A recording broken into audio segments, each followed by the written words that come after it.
Coming up in the LCS Preview Show, we talk rotating rosters, clock-busting games, and take you for a trip into Fantasyland where we will tickle your fantasy points. Don't touch anything. The LCS Preview Show starts right now. There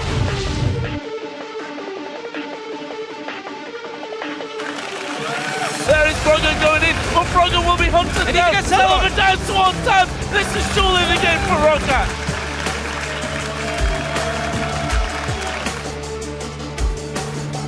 Going for a kill. Oh, what an amazing play. Kiwi can roam down to the top lane. Well set by Dignitas. Just keep chasing him. Check for our jungle. And just like that, Fnatic turn it on. They're going to go on another win streak. Oh, there they go for it. Oh my God, they are trying to get this down. Robert going for the shots. They win the game by going in through the front door. Over 80 minutes. Complexity takes down Curse.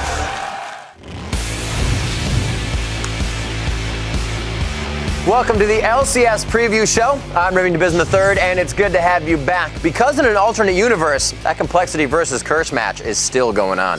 Just think of those sweet fantasy points the teams are racking up. I'm Joshua Jatt and in this reality, the game did actually come to an end, and we're here to highlight that match along with the rest of the action in the LCS from Week 8. That's right, and to kick things off, let's jet across the world to Cologne, Germany, and the European LCS. After 2 days and 8 games, there was plenty of intense fighting in the lanes to choose from, and we'll start with the super hot crew versus Fnatic. Coming from this highlight, we start off just about 4 minutes and 15 seconds in. It didn't take too much time for these guys to get things started. Speaking of being super hot, Fnatic was on a 4-game winning streak coming into this one, and they did not slow down right off the bat, so as breaking out the top lane Gragas and destroying that Mundo early on.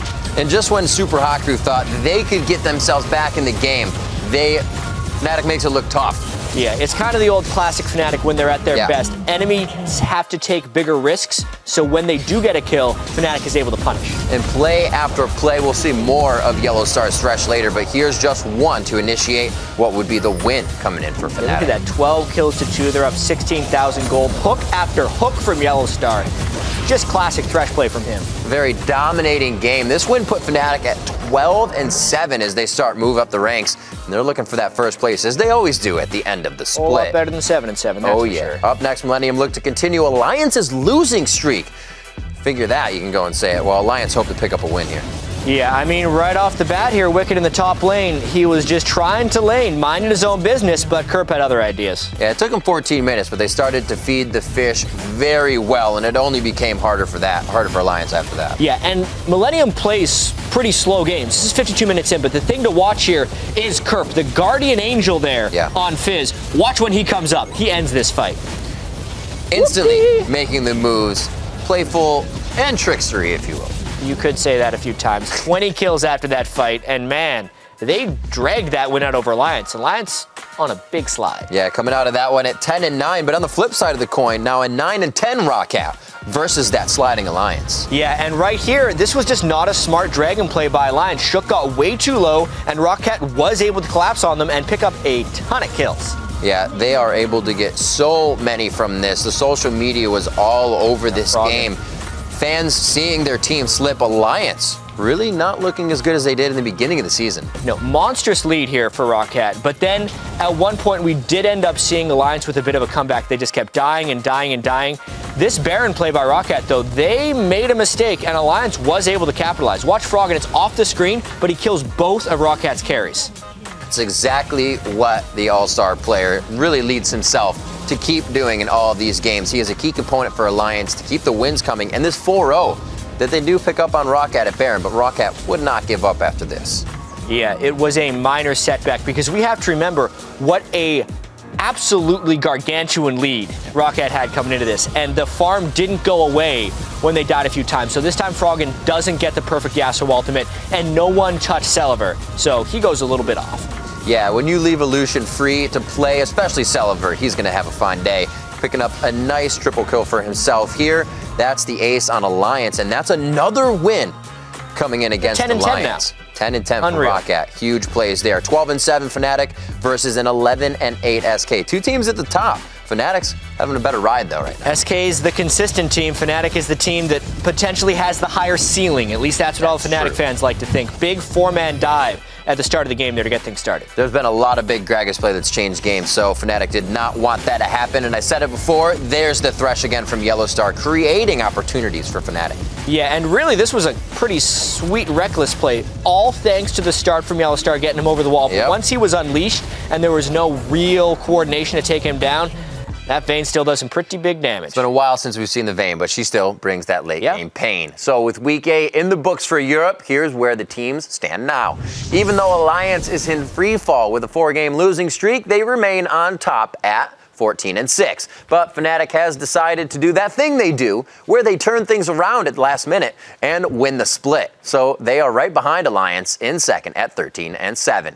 And they are followed closely by a 2-way tie for third, where it has SK Gaming and the Super Hot crew tied up at 11-9. Now for a look at this week's roster rotations in the European LCS, let's head over to the man with the hair that never quits. How you doing, Quikshot? I'm great, Riv, and I really like your choice of shirt today. Looking dapper, my friend. You're looking good indeed. So you have new players coming in this week. Who's making the changes? Yeah, it's no real surprise. It's the bottom 2 teams, Riv. They've made the changes. Let's start with Gambit. Last week, they replaced both Diamond and Darien with Lulix and Cubon, respectively. And during the Gambit Analyst AMA earlier this week, their analyst was saying that they were looking forward to having Cubon back, but there was no mention of Lulix. Shortly after that AMA, it was confirmed that Diamond would, in fact, be returning in what is arguably one of the shortest substitutions in LCS history. For the Copenhagen Wolves, they started the split with 2 brand new players, and they're making 2 more substitutions for this week. Both Airwax and Counthard have been replaced by Brokenshard and Soren, respectively. Brokenshard, of course, coming from Complexity in North America, and Soren, who'll be filling in for Counthard. Counthard made it clear that he needed to step back, he needed to take a break. We'll see how we can fill in Counthard's shoes. There's only 3 weeks left before the end of the split. It's not impossible for these teams to make playoffs, but it is very unlikely. So the more realistic assumption is that these teams are looking for a strong promotion tournament team. If you think back to the spring split where Millenium were in the same position, they made the substitute of Aranea to Cottonex, and the team got stronger and stronger. They made strong sides in the summer split. Maybe Gambit and Wolves are looking to do the same. And we'd also like to revisit our own mid-season report card from 2 weeks ago now. Here's what you said just before the Super Week in Week 7. 1, Fnatic was a big disappointment. Roccat was bad. Millenium was a pleasant surprise. And you named Tabs as the mid-season MVP. So let's do a report on your report card, starting with the Fnatic changes. All right, so I stand by my original point. At the start of the split, Fnatic was a disappointment. I think more specifically, I did say that Fnatic were an inconsistent team, and they're consistently proving that they're an inconsistent team. To make more sense of that, if you look at their first 6 weeks of gameplay, they had a 50-50 win-loss ratio. They started Super Week losing 2 games, then winning 2 games, and every week after that, they won a game and they lost a game. So you never really knew which team was going to show up. But when the right version of the team did show up, they would dominate their opponents. And when their mirror universe selves would show up, well, we'd see things like that disastrous base race against Alliance. But ever since our Week 7 report card, from the time I said I was disappointed, Fnatic have not lost a single game. Pekka himself has said that drawing nearer to playoffs, the team has just got some new energy and some new focus. And it feels like Fnatic feels the pressure of playoffs, and they smell the allure of Worlds. And with that in mind, they've really taken their game to the next level. All right, next up, let's talk about Roccat. You also called them a bit of a disappointment in our report card. Ouch. Yeah, a bit of negativity. At that point, they were indeed a disappointment. They were the 3rd place team from the Spring Split playoffs. They were underperforming in the Summer Split, and they look lost. Right now, they have a 5-game winning streak. They have won 9 out of their last 12 games. And in the second half of the split, Roccat have just found life. I think it has to do with Veggie, their coach, living with them. He's back in the house. He's helping the team feel more prepared. He's finding the confidence in the players that they had lost between spring and summer. And Roccat are definitely on the upward trend. And moving on in that report card, you also said that Millenium was a pleasant surprise. Has that changed? It has changed, and I'm surprised they've not grown more as a team. They still rely heavily on one style of play, and it doesn't always work. If Millenium don't get kills, they don't get objectives. It is that simple. And the team is looking stronger, of course, than they were in spring, and they are in the running for a playoff position. But I wonder how far their reliance on their individual players and their importance on finding those kills, how far can it really carry them? All right, and finally, let's take a look at Tabs, who you called the midseason MVP. Unfortunately, he's really struggled since then.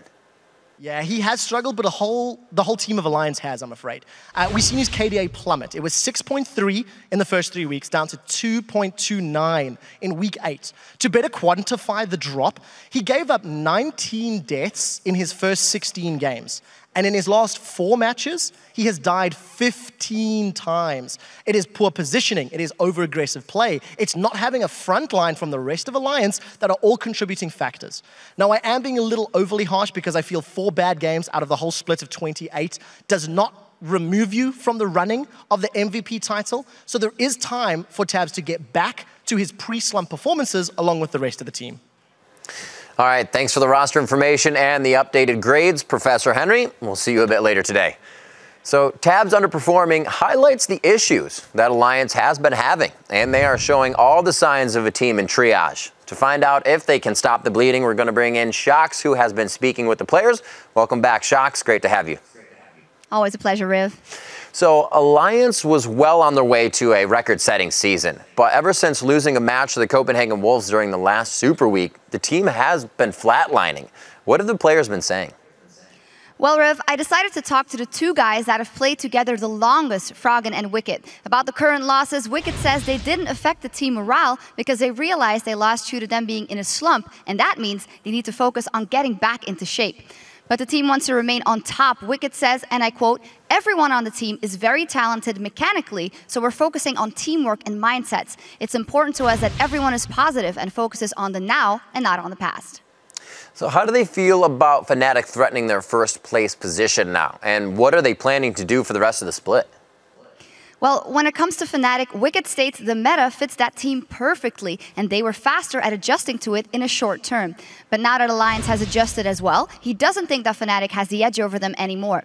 Froggen agrees that Fnatic's strength is meta-related, saying, with the way European teams play, they might have the edge in the current patch just because kills are rewarded more than they were earlier in the split. As far as the rest of the season goes, Alliance is not worried. Wicked said, "Worlds is something I haven't thought about too much yet because it doesn't matter until we qualify, and I don't want to waste time on focusing on something I don't have to."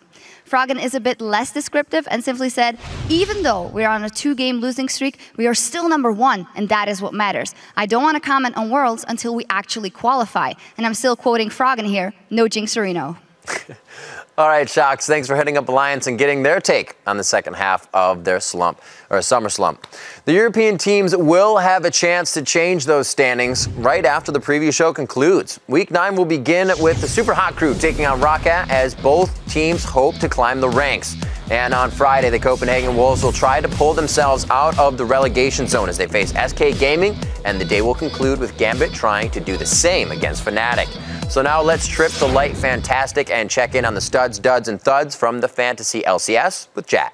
Thanks, Raven. With 8 weeks of Fantasy LCS, we've seen some surprises, like the entire roster that went from a dud to a stud last week. First up, it is Roccat. If we look at Selliver and Vander, these guys both stepped up substantially. Vander saw 250 more points than he was estimated to have, and Millenium's top laner Kevin had the most fantasy points for a player in Week 8, which is incredible coming from a top laner. But as you have studs, you also have to make some room for the duds, and this European lineup of SK Gaming was awful last week. 3 points for N-rated, 5.9 for Svenskeren, and 8 points for SK Gaming as a whole. And you think it was just Europe that had a bad fantasy performance? Not really so. North America had their SK Gaming impersonators last week as well. Unfortunately, it was Dignitas. 3.2 points for Kiwi Kid, 6.7 for Crumbs, and a dismal 10 points for the overall team score. Definitely didn't want to have Dignitas players on your team last week. But let's look forward to this next week and check out a couple sleepers. Kevin, sure, he was the top scoring player last week, but he's playing SK Gaming and Roccat, 2 probably very long games, which does mean a large chunk of fantasy points. Selliver as well looks to continue his hot streak. Look at the teams he's playing against. He should be successful. And also Altec, he has a 5.8 KDA against CLG and Dignitas. And as far as sleepers are concerned, he's only being started in 14% of the league, so get on it. But we also have to talk about fantasy alerts for the next week. Airwalks, is benched, if you missed it. Coutard is also taking some time off. They do not get any points. Players who don't play can't earn fantasy points. It's science. Diamond is also back in the lineup, but he wasn't performing before he came in, or before he was benched. So when he comes back, there's no guarantee he'll be doing well. And Darian is still benched, but being started in 30% of leagues out there. So even though feeding to win was a strategy for him, that only gives you points if he's playing. He's on the bench. And remember, last week I told you that Curse would be a good sleeper pick. And if you remember, we had a little wager between myself and the stat master ClakeyD about how Curse would perform. So we turned to you on Twitter to see who was right. So, who won? Well, here are those of you who supported my choice. Thank you for all of those, and clearly it's not even a contest. We were talking about fantasy points. Every one of their players went above and beyond and pulled in nearly 50 points more than their estimated total. Thank you to all those tweets. It's very clear that this is... All right, I'm breaking in here. When I said Curse would get crushed, that's what I meant. And when the team did get crushed, here are the tweets I received to back me up. I'd like to thank all of you for supporting me, especially my #1 fan, Rivington Bisley III, and American Parrot. It's a good list of names you got there. It's a really, really long video you made. That's besides the point, Jatt. They lost both of their games, had low KDAs, and didn't even hit their estimated fantasy total as a team. The only reason they pulled in those player points was because they played the equivalent of 4 matches, which was an anomaly. So unless you replaced every single person on your fantasy roster with a member of Curse, which would be crazy, you wouldn't have reaped the benefits. I mean, you call it crazy. I had 4 Curse members playing against you, and I beat you by like 100 points. But the bet was whether Curse would crush or be crushed. Yeah, in fantasy points. You're a fantasy point. Whoa, all right, gentlemen, hold up here. Okay, so I'm gonna step in. Technically, Jatt was right. We're gonna give you that right now. Securing his spot as our fantasy guru, yes, that happened. But it is up for debate among the staff, and we want you to help decide. So in the end, turn your tweets once again to @LOL Esports, and if you think Jatt nailed it, tweet, Jatt is right. And if you think Clark had his stats ruled and he won the challenge, tweet ClakeyD was right. And whoever gets the majority of your support will have the pleasure of making their rival wear one of these fashionable and lovely t-shirts on the next week's show. So tweet now and tweet often, and we'll see who struts away with the new look on next week's show. So now let's set aside our differences and hit /all on your keyboards. Listen in as the players reveal their innermost selves to us. Yeah. It's time for all chat. Sarah. Yo. I love you. Thank you. Wow. No love back. Get rejected, son. Can we all be pyramids for today? I feel like we don't win because we don't have matching icons. Yeah.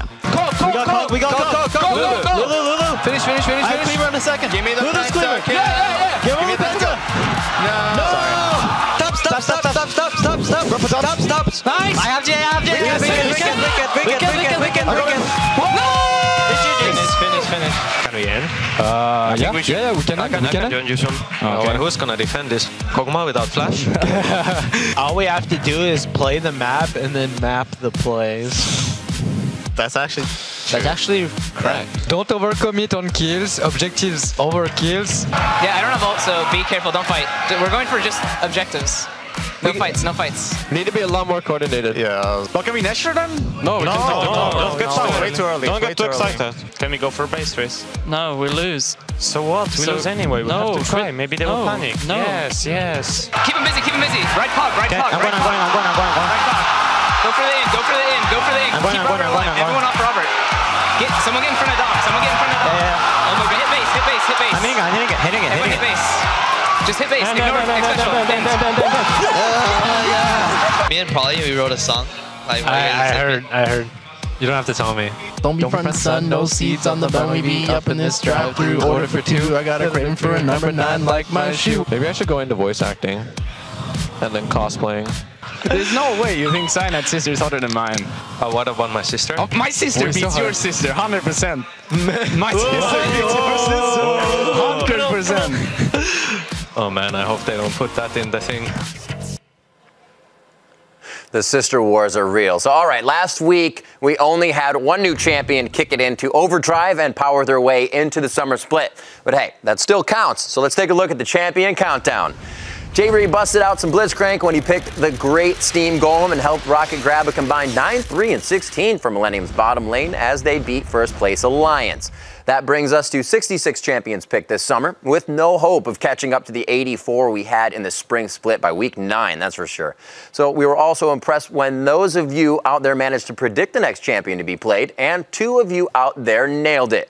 Both Agent that's a name, Agent Throde and your mom, yes, your mom, managed to name Blitzcrank as the newest addition to the champ pool in the LCS. But one of you out there also has psychic powers. El Spieltuk was able to not only pick out Blitzcrank, but he also named Millenium's J-Ree as the player who would pick him. That's some pretty impressive stuff. Spiel, you might want to think about moving to New York and opening up a school for gifted youngsters. Just saying.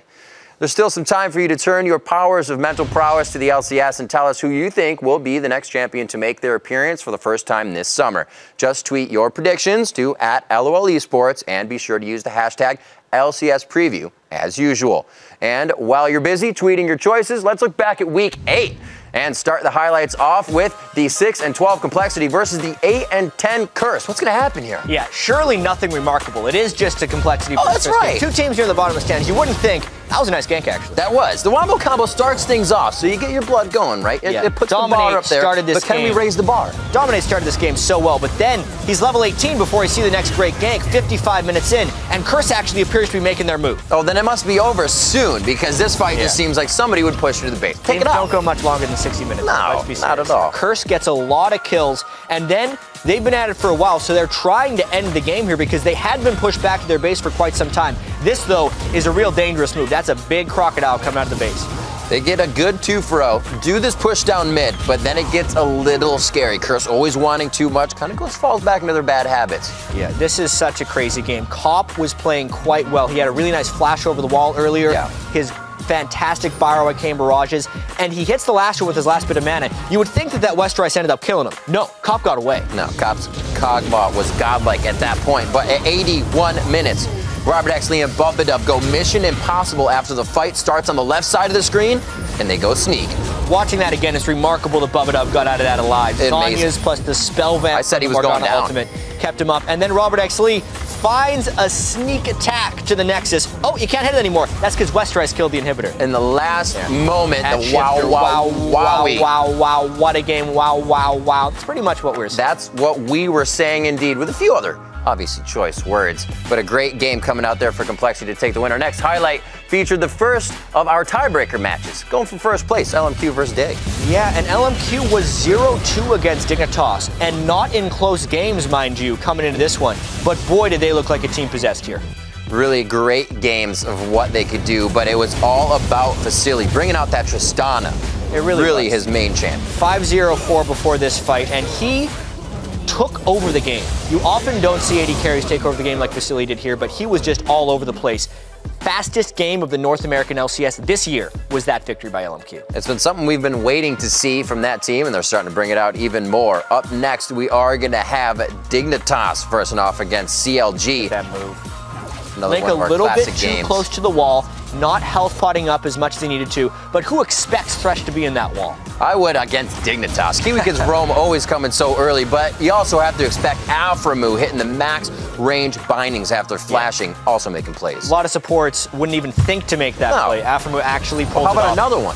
Right onto Crumbs. And this was CLG just running a train over Dignitas. A bad week for Dignitas, 2 quick losses. And despite a good start for Dig there, it was just too much on double lift. He came through. Yeah. Cloud9 versus Team Solo Mid in our next highlight that we look at. Just a minute and 30 in. That's all it took for them to want to focus down Mundo in the top lane. 4 walls. Yeah, and TSM is really rewriting the book about their history against Cloud9 this split. They'd pretty much never beaten them aside from one time, and they've already beaten them the split, plus up 7-1 coming into this fight. 7-1, and Wild Turtle finds that as a window. He puts on the shell, he goes deep, and it looks like it kind of gets chaotic here, but in the end, he looks for 4 and he gets it. Sneaky got so low, there was nothing to keep Wild Turtle back in this fight. Because of this, actually, Demon ended up beating me in fantasy. He had Wild Turtle. Ooh, and because of that, TSM still on the rise, and Cloud9 continues to struggle. So as the North American teams continue to jostle and jockey for position at the top of the standings, things remain pretty tight for now. LMQ and CLG remain tied in first, with TSM right behind them in third place. And Cloud9 and Dig are tied up for fourth, just one game back, as Curse, Complexity, and EG round out the bottom of the table. And if you were watching the North American LCS last week, then you might have noticed that one of our games was slightly longer than normal, or else you tuned in at different times throughout the day for that match and wondered why we were forcing Complexity and Curse to keep playing against each other in back-to-back games. Yeah, but it was actually just a single game, and it was the longest game ever. At 1 hour and 20 minutes, it lasted longer than any match in LCS history, and then some. And we all know that long games mean broken records, and here are some of the achievements picked up in that match specifically. Complexity picked up the most gold in a single game with nearly 130,000. Quas also didn't die the entire 80 minutes. Robert X. Lee grabbed the most CS in a single match with 709. And while on that farming streak, he also managed to pocket 31.9 thousand gold, the most for a single player in one game. To put that into perspective, he could have actually purchased some ridiculous things. If the game allowed him to, he could have had 8 Trinity Forces, or 29 Zeals, or most importantly, what everyone should have done, 901 health potions and a crystalline flask. That would be quite a party. And it was definitely a match for the books. And while we can't track this particular stat, it's probably some sort of LCS record as well. After the game, Probably tweeted, "Fun fact, I had to pee at the beginning of Champion Select." Hoping it wasn't a long game. Probably, we salute you and your OP bladder. So we'll see if even more records get broken when the North American LCS picks back up with Week 9 beginning on Saturday. The action begins with Curse facing Team Dignitas, and a victory here will help Curse begin to pull themselves out of the bottom of the table. And on Sunday, 4 more matches will be heading your way, including a battle for control of first place as LMQ and CLG square off. And before today's European LCS matches begin in just a few moments, let's pause and remember the big plays from Week 8, or as Prolly's bladder calls it, the Pinta. Coming in at number 5, it's Voyboy now will dominate with the Stealth Ball Observer system on who else? Combo off. Oh, they do! Wombo combo indeed. Served up just right. Look at Dominate, he's loving it. At number 4, Cop can't be stopped as he flashes back in for the double kill and the ace. Has been able to slice and dice at least 3 times in this fight. It has gone so long. A great job by Kaz. Throws down more. Cobb still staying alive. One last shot. A few more for Westrice. The Acathian surprise. If nothing will take him down. And Cobb is going to stay alive in the fight. Big win out here. He flashes over the wall away from Kez. He avoids the CC, and he just runs barely out of range. And at number 3, it's Kiwi Kid with a huge catch from over the wall. Your Kiwi Kid though with the hook. Are they going for a kill? Oh, what an amazing play! Kiwi Kid rolls down to the top lane. Well set by Dignitas. Coming in at number 2, it was Kerps Gragas with the huge play. So low and Limited fancies it, and he may well get it. Oh, the Sonic Wave! Belly slammed away there. The ultimate comes out from Connex. He's going to take a lot of the golden airwax this time around. Kerp is running for his life, and he may well be able to get away. He goes back aggressive onto Unlimited, takes him down. The Summoner Heal comes out, and Kerp gets away with it like a big fat lad. And your number 1 play this week resulted in a big surprise for Cutie Pie from LMQ's Ackerman. Just take it out. I just saw that. And he is getting experience right. Oh, this could be genius. This is the level. And he's level 2, so now he can skill up his E to potentially make an escape. But Cubican doesn't really have a reason to stand in that brush. He literally has been in with 2 inches the entire time of Cutie Pie in this farming. How much patience do you have? That must be a full keg. I've never seen someone standing still be so interesting. I've never seen this before. It's incredible. Oh, he gets it finally! Where did he just come from?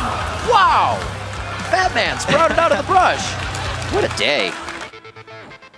I've been lucky enough to not run into that in solo queue lately. Yeah, so I think everyone's going to be checking that brush. I'm just waiting for 5 people to be waiting there. Cutie Pie warded it right when he came back. So if you want to relive your favorite moments from today's preview show or catch up on all of the past LCS action in bite-sized chunks, head over to lolesports.com. Yeah, at the top of each page, you'll find the preview show hub that will take you to a grid of all the past episodes, not unlike Bruce Wayne's creepy surveillance monitors in The Dark Knight. And soon you'll find this episode there as well. And that does it for this week's preview show. And before our counterparts in Europe take over, let's check out the end of that epic battle between Complexity and Kirch, which shows off why eloquence and command of the English language are 2 skills in every caster's toolkit, and also in today's last hit. A giant meteor hits the ground. Oh, there they go for it, Robert! Oh my, Bubba does immediately. He does get the probably also needs to his. Everybody's trying to go for the fast, and if it's you're gonna be on the they could look to do they see they got a Nexus to end the game. This is gonna be a through the door. They are trying to get this Robert going for the he's got a black to stay alive. He still has no actually. A few more. They the game by going in through the door. Over 80. Complexity takes down. You guys at home, you deserve everybody.